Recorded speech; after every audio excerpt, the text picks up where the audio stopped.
Құрметті аналар мен әкелер, біз қазір сіздерге баланың ерте жасында ми қабілетінің қалай дамуын айтып көрсетеміз. Баланың ұрықтануынан бастап 3 жасына дейінгі кезең ол ми қабілетінің өсуі мен қызмет жасауына өте маңызды. Мидың сөйлеу, моторикалық, есте сақтау, логика мен эмоциялық зоналары өсе келе баланың интеллектін қалыптастырады. Баланың дамуы бұл көру, есту, сөйлеу, қозғалу, ойлану және проблемаларды шешу қабілеттерінің бірте-бірте көріну процесі. Бала туылған кезде 10 миллиард бас миының клеткалары немесе нейрондар болады.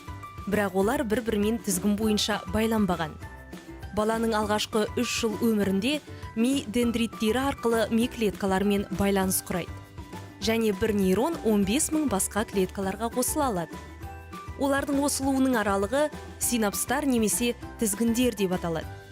Жиі қолданылатын тізгіндер көбірек тиімді болады. Ал қозғалмайтын тізгіндер жойылып кетеді. Тізгіндер жойылып кетпеу үшін не істеу қажет?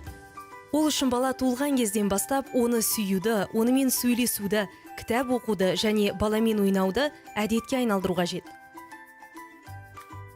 Осы қарапайым әрекеттердің барлығын әкелер мен аналар жасай алады. Сөйтіп мидың архитектурасының қалыптасуына мүмкіндік береді. Баланың ұрықтануынан бастап және туылғаннан кейінгі алғашқы бірнеше жыл ішінде жалғасатын ерте тәжірибе ол ми архитектурасының биологиялық жүйелерді баланың кейінгі бүкіл өміріне қалыптастырады.